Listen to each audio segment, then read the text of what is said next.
Welcome to The Hidden Truth. We're still pretty new to YouTube, and we're looking to expand our channel. If you enjoy our videos, please consider sharing them on social media or other UFO communities. Your support means everything to us. We have an exciting announcement.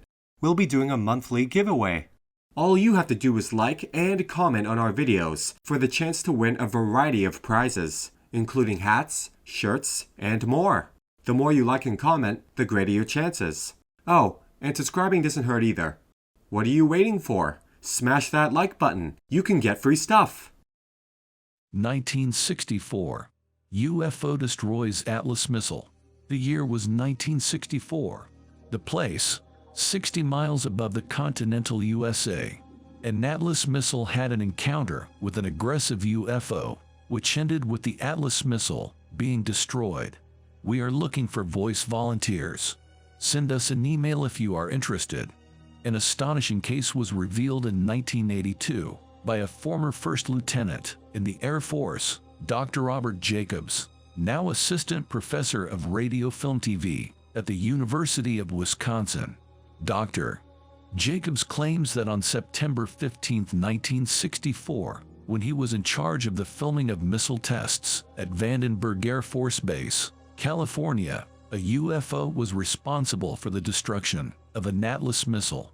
In order to have clear film records of all missile test firings over the Pacific, we had installed a TV camera affixed to a high-powered telescope up on a mountain.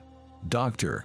Jacobs reported, "We kept the telescope locked onto the moving missile by radar, and it was while we were tracking one of the Atlas F missiles in this way that we registered the UFO on our film. We had a crew of 120 men, and I was in charge. As we watched the Atlas F in flight, we were delighted with our camera, which was doing fine. In fact, we were jumping around with excitement, with the result that, because we were doing this, we actually missed seeing the most important bit of all, our missile's close encounter at an altitude of 60 miles with a UFO.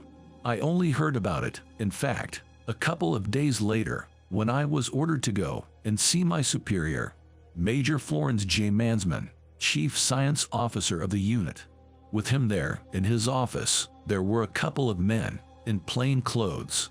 He introduced them to me only by their first names and said they had come from Washington, D.C.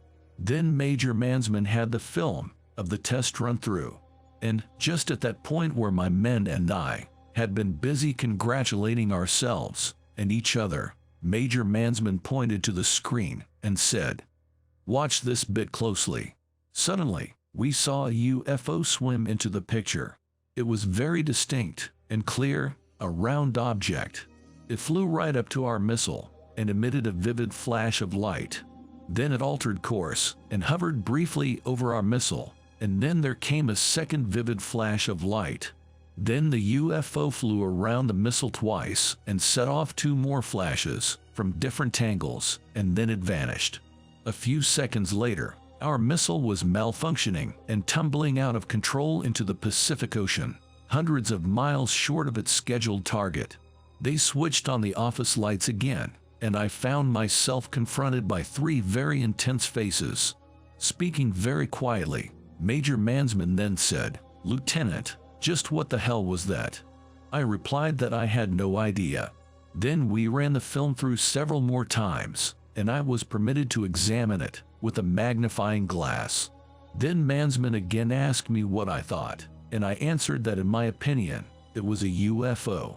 Major Mansman smiled and said, "You are to say nothing about this footage. As far as you and I are concerned, it never happened." Right here then was the confirmation of what the UFO experts had been saying for years past, that the U.S. government was covering up on what it knew about UFOs.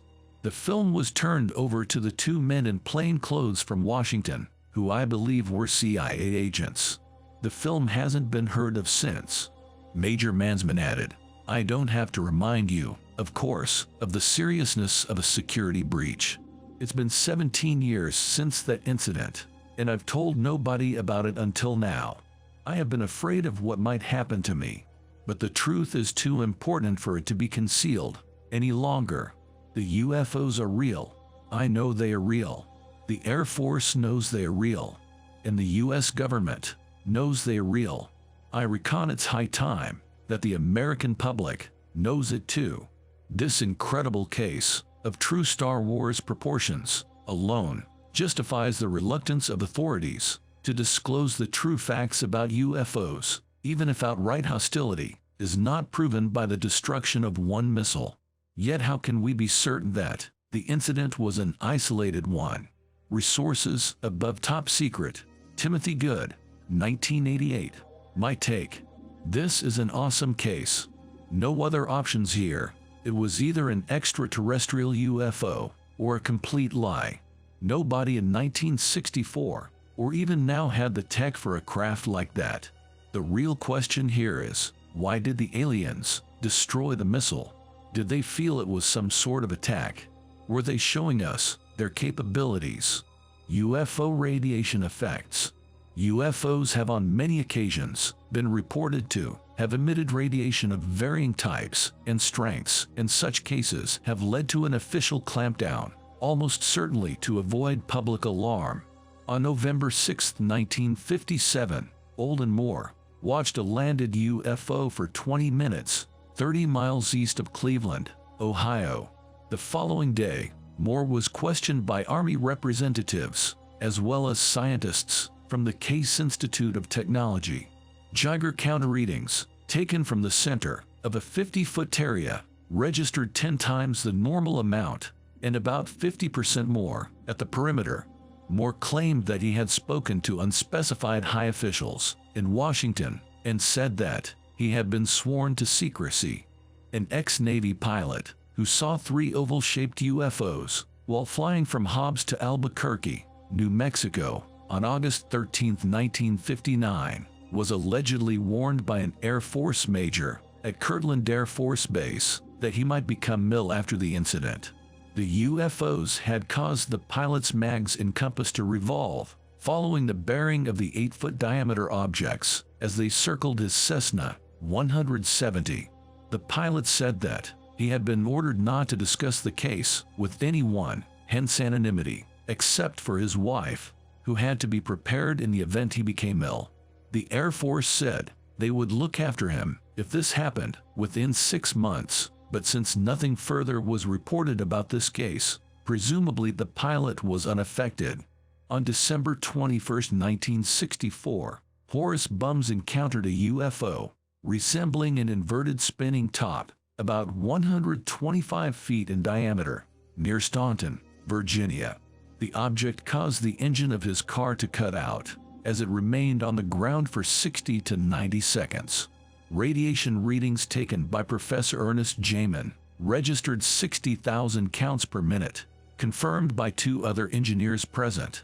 It was concluded that the radiation was of the alpha type, and not the more dangerous gamma type. On January 12, 1965, 2 Air Force sergeants from Wright-Patterson Air Force Base went to the site and checked it with a Model 2586 beta-gamma survey meter. Checks were made at overrate spots, and although rain and snow had fallen in the area since the landing, a high reading was picked up by one of the men, which fact he immediately attempted to suppress.